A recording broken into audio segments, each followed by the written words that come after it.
Now in the box you do get the keyboard obviously, and they come with risers as well. And you do get 2 different heights, so you can choose whichever one you like or which one is more comfortable for you. Now for the keys on this keyboard, they use their own QX2s. Now for the design, it looks a bit similar to their older keyboard, the M800. While the logo and the sides are very similar, but it doesn't illuminate. Now for the overall design on the keyboard, I would say it looks exposed. It may look weird to some people, but I guess the big pro is it's easy to clean.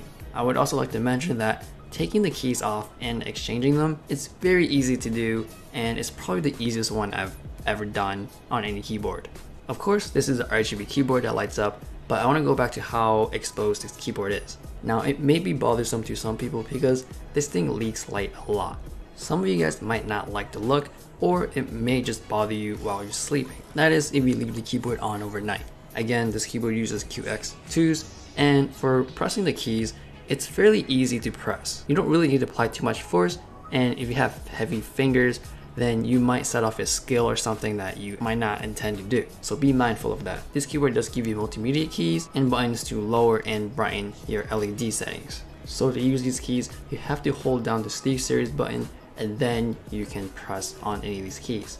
Moving to the software, I would say this is the most funnest part because you have so much options and so much lighting effects you can do on this keyboard. So you do have your basic LED light where you can just pick one color and have it light up, or you don't have to be basic and pick these cooler animated LED effects. It's nice that they include a lot of different ones, and they even allow customizations on certain effects like the wave, where instead of going back and forth, you can set it from up and down or the opposite direction. Another cool feature is Steelseries do include reactive keys where you press any key, something happens right after.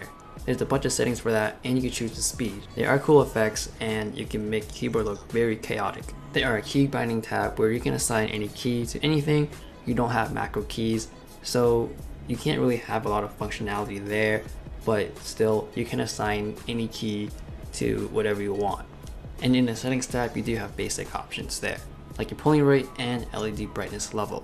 Now it doesn't stop there. You have a lot more options in the Engines app where you can sync up everything if you have other Steelseries gear. You can link up to Discord, CSGO, Auto Visualizer, and you even have the new image sync where you can import any animated GIFs and it can match up with your keyboard.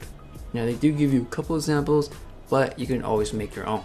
I think it's a fun idea to implement and just kind of make it feel like this is your keyboard. You can kind of customize it any way you want, especially when you can export your own things, your own GIFs into your keyboard.